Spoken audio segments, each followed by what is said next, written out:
اعوذ باللہ من الشیطان الرجیم بسم اللہ الرحمن الرحیم الحمد للہ رب العالمین وصلی اللہ علی محمد وآلہ الطاہرین اللہم صلی علی محمد وآلہ محمد۔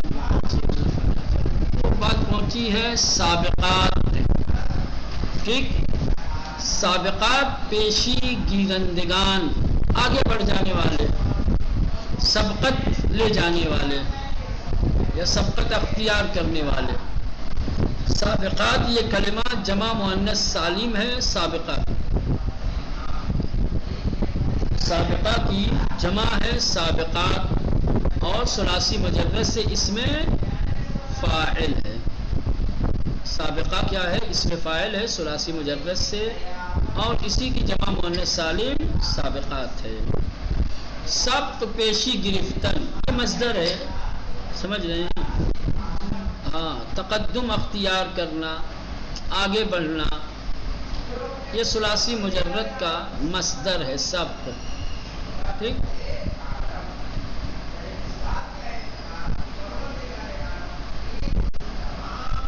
مدبرات تدبیر کنندگان، تدبیر کرنے والے، سوچ بچار کرنے والے، عقل سے کام لینے والے، یہ کہتے ہیں مدبرات، تدبیر کرنے والے، ٹھیک۔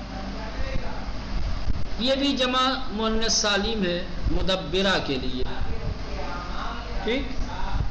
مدبرہ جو اسم فاعل ہے باب تفعیل سے، ہاں، تدبر یتدبر تدبیر، دبر یدبر، کیا ہے؟ دبر یدبر تدبیر، باب تفعیل سے، اس میں فاعل ہے مدبرتن، پھر اس سے جمع مؤنث سالم بنائی گئی مدبرات، الف تا کا اضافہ کر کے، ٹھیک۔ امر یا مصدر ثلاثی مجرد است بمعنی حکم کردن، کہہ رہے کہ امر یا تو یہ ثلاثی مجرد کا مصدر ہے، حکم کرنے کے معنی میں، فرمان دینے کے معنی میں، دستور دینے کے معنی میں، وجمع آن بر اوامر میں آیت، اور اس کی جمع جو حکم کے معنی میں ہے اوامر آتی ہے، یا اسم ثلاثی مجرد است، یا مصدر نہیں بلکہ کیا ہے؟ اس میں ثلاثی مجرد ہے بمعنی کار و حادثے، کام اور حادثہ، واقعہ اور شان کے معنی میں، کہ در ان صورت جمع آن بر امور میں آیا، اگر اس میں ثلاثی مجرد ہوگا تو امر کی جمع کیا ہے؟ امور آئے گی، ٹھیک۔ تو دو احتمال ہے کلمہ امر میں، یا تو یہ مصدر ہے ثلاثی مجرد کا، حکم کرنا، فرمان دینا، آرڈر کرنا، ٹھیک۔ ہاں، اگر ثلاثی مجرد کا مصدر ہوگا تو اس کی جمع کیا آتی ہے؟ اوامر، اور اگر اس میں ثلاثی مجرد مانا جائے کام کے معنی میں، حادثے اور شان کے معنی میں، تو اس کی جمع امور آئے گی۔ ترجفو بلرزد بلرزاند، ترجفو یعنی لرزنا یا لرزانا، لرزنا لرزانا، کانپنا کپانا۔ فعل مضارع الثلاثی مجرد است، یہ ترجفو کیا ہے؟ ثلاثی مجرد سے فعل مضارع ہے، ولازم و متعدی استعمال میں شود، یہ دونوں طریقے سے استعمال ہوتا ہے، مجرد بھی لازم بھی استعمال ہوتا ہے اور متعدی بھی۔ در صورت اول بمعنی جنبیدن، یعنی کہ اگر لازم کے معنی میں آتا ہے تو جنبیدن ہے، ہلنے ڈولنے، ٹھیک، اس کے معنی میں آتا ہے، اور جب متعدی کا معنی دیتا ہے تو بے معنی جنبانیدن، یعنی ہلانا، جنبش میں لانا، سمجھ رہے ہیں؟ اسی لیے دو معنی ہے، لرزنا اور لرزانا۔ لرزنا معنی لازمی ہے اس کا، ٹھیک، اور لرزانا معنی متعدی ہے۔ راجفہ لرزندے، راجفہ لرزندے یا لرزانندے اسی رجف سے بنا ہے، لرز لرزنے والا یا لرزانے والا. راجفہ یعنی لرزندے لرزنے والا یا لرزانندے یا لرزانے والا. اسم فاعل ہے ثلاثی مجرد. راجفتن اس کی جمع مؤنث ہے نا، جمع مؤنث سالم اس کا آئے گا راجفات. ٹھیک. چلو اس کے بعد ہے تتبعو از پہ درایت. تتبع اتباع کرنا، پیروی کرنا، پیچھے پیچھے جانا، نقش قدم پہ چلنا، اس طریقے کا معنی دیتا ہے. از پہ درایت پیچھے پیچھے آئے، دنبال ربط پیچھے جائے، لاحق گردد ملحق ہو کر کے ساتھ ساتھ چلے. ٹھیک. فعل مضارع الثلاثی مجرد، یہ ثلاثی مجرد سے فعل مضارع ہے. تتبع و متعدی ایک مفعولی ہے، اور یہ متعدی ہے اور ایک مفعول چاہتا ہے. رادفہ پیروی کنندے، رادفہ یعنی پیروی کرنے والا.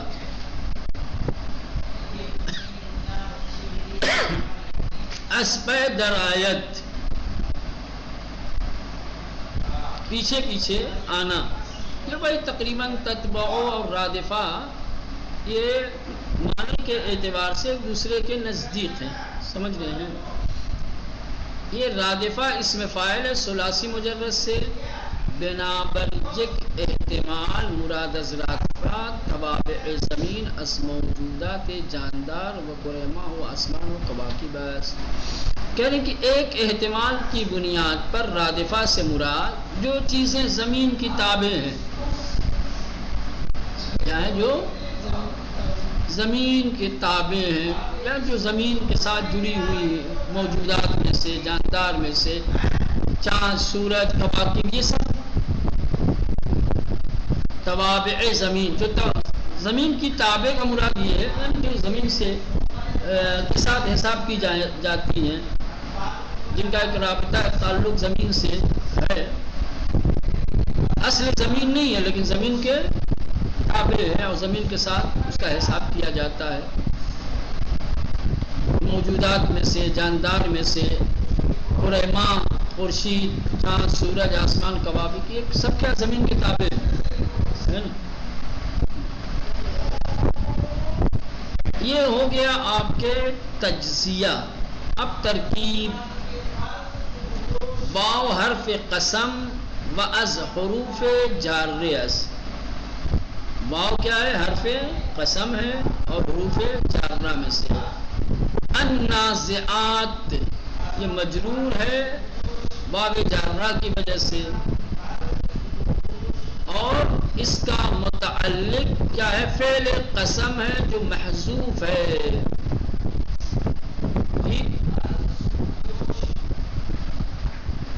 مجرور کیا ہوتا ہے؟ متعلق چاہتا ہے. تو والنازعات میں النازعات مجرور ہے. اب یہ جار و مجرور کس کے متعلق ہے؟ فعل قسم کے، کیونکہ واو قسم کے لیے ہے نا. واو قسم فعل قسم کے لیے متعلق ہے.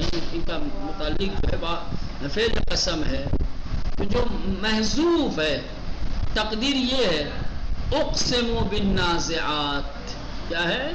اقسم. حقیقت میں یہ جملہ ایسے تھا اقسم بالنازعات.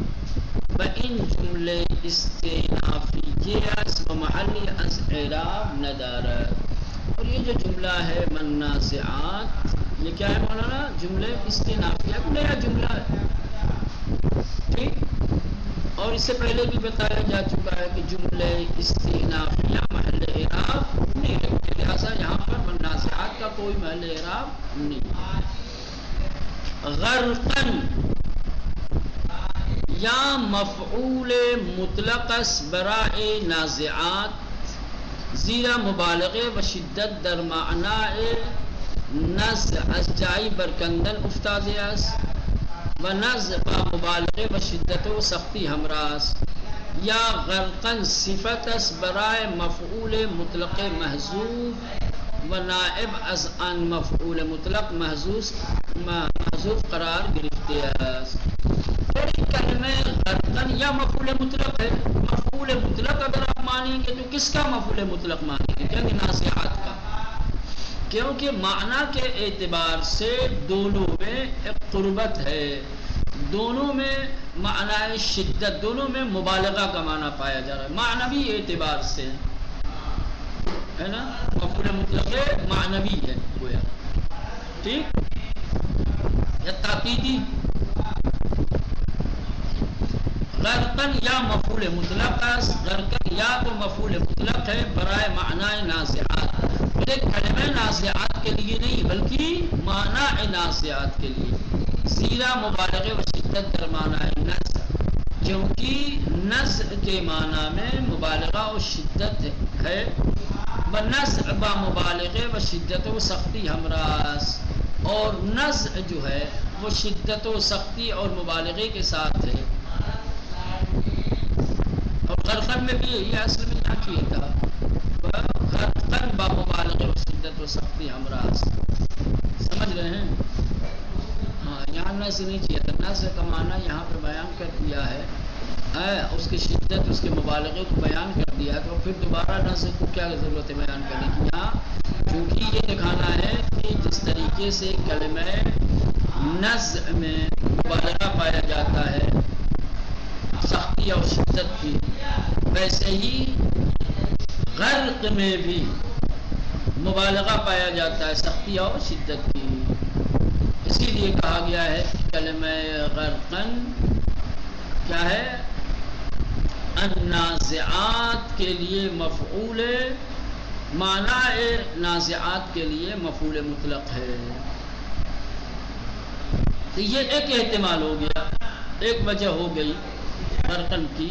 دوسری، یا غرقن صفت اس برائے مفعول مطلق محذوف. یہ غرقن صفت ہے، خود مفعول مطلق نہیں ہے بلکہ ایک مفعول مطلق محذوف کی صفت ہے.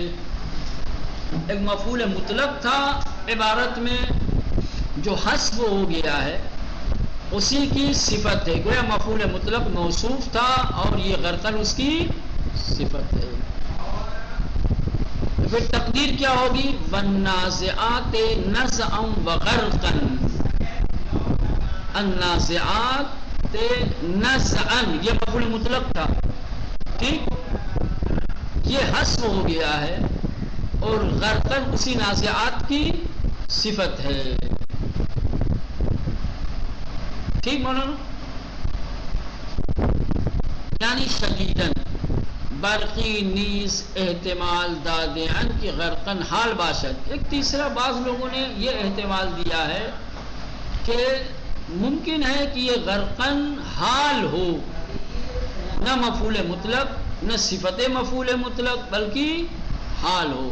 برائے ضمیر در نازعات، نازعات میں جو ضمیر ہے اس کے لیے، وہ بمعنی مغروقن، اور کیا ہے یہ؟ مغروقن کے معنی میں. ٹھیک. تو کلمہ غرقن میں تین احتمال دیا گیا ہے. اب تینوں میں سے کوئی ایک لے سکتے ہیں، لیکن جو لے گے پھر اسی کے اعتبار سے آپ کو ترکیب کرنی ہوگی. پہلا احتمال یہ ہے کہ غرقن مفعول مطلق ہے نازعات کے لیے. معنی نازعات، خود نازعات نہیں بلکہ معنی نازعات. ہو سکتا ہے کہ آپ سوال کریں کہ بھائی کلمہ نازعات اور غرقن مفعول مطلق کیا ہوتا ہے لفظ میں؟ اسی فعل کا مصدر ہوتا ہے جو فعل پہلے ذکر ہو چکا ہوتا ہے. تو اب یہاں نازعات اور یہاں غرقن ہے، تو یہ غرقن نازعات کے لیے مفعول مطلق کیسے ہو جائے گا؟ خود ایک کلمہ نازعات کے لیے نہیں، اس کے معنی کے لیے مفعول ہے، چونکہ معنی کے اعتبار سے دونوں کیا ہے؟ مبالغہ کا معنی رکھتے ہیں، دونوں سختی اور شدت کو بیان کرتے ہیں. تو یہ ایک وجہ ہوگی کہ مفعول مطلق مانا جائے نازعات کو. دوسرا احتمال اور دوسری وجہ جو بیان کی گئی ہے کہ غرقن کو مفعول مطلق محذوف کی صفت مانا جائے.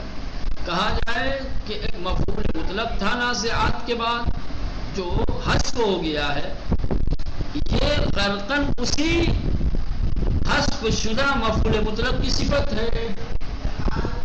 بس عبارت گویا ایسے تھی، والنازعات نزعا وغرقا، نزعا وغرقا، ٹھیک،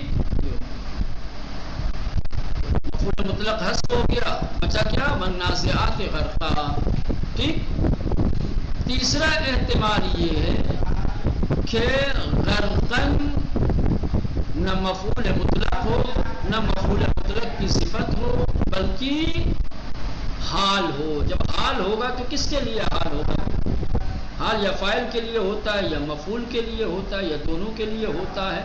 تو حال کس کے لیے؟ کہہ رہے کہ نازعات میں جو ضمیر ہے اس کے لیے، ٹھیک۔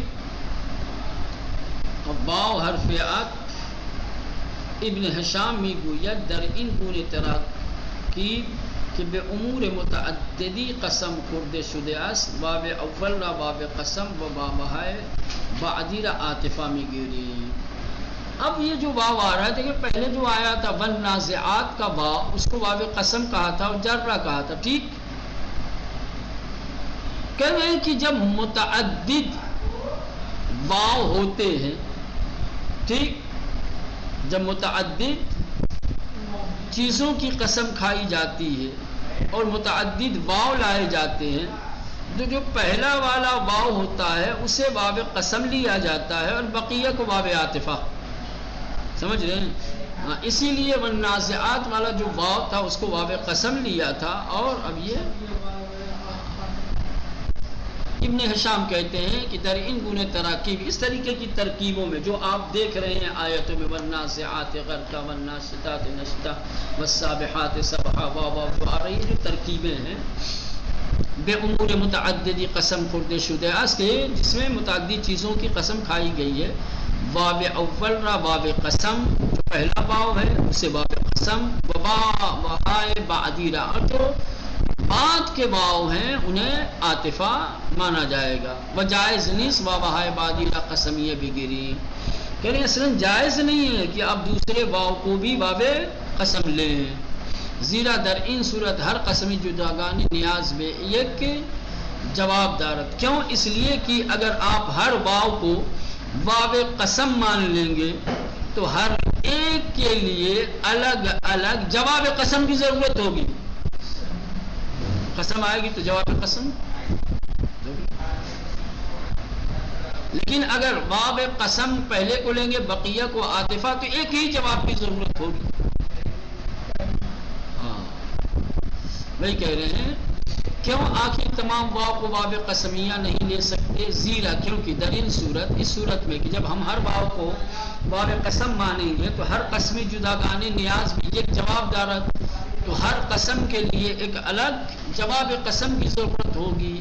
اما در صورت اول، لیکن جو پہلی صورت ہم نے بتائی کہ پہلے والے واو کو قسم لیا جائے باقی کو عاطفہ، تو ہمیں قسمہ نیاز میں ایک جواب دارن، تمام قسموں کو ایک ہی جواب کی ضرورت ہوگی۔ بے علاوہ در انجا، اس کے علاوہ جو یہاں پر ہے، ان کی آیات 4 و 5 میں بسل فا آوردے شدے درمیابی، اس فا کے ذریعے سے ہمیں یہ بات سمجھ میں آتی ہے کہ واو در ابتدائے آیات 2 سے عاطفہ است، کہ دوسری اور تیسری آیتوں میں جو واو ہے وہ عاطفہ ہے، زیرا فا قسمیہ نہ داری، کیونکہ فا مولانا قسمیہ ہوتا ہی نہیں۔ اسی فا سے آپ اندازہ لگا سکتے ہیں کہ جو واو ہیں دوسری اور تیسری آیت میں وہ واو بھی واو عاطفائی قسمیہ، اگر واو آیات اردو سے رب قسمی بدانی باید فائے آیات 4 و 5 را نیز قسمی بدانی، کیونکہ اگر ہم دوسری اور تیسری آیت کے واو کو قسم کے معنی میں لے لیں تو 4 اور 5، چوتھی اور 5ویں آیت میں جو فا ہے اس کو بھی قسمیہ لینا پڑے گا،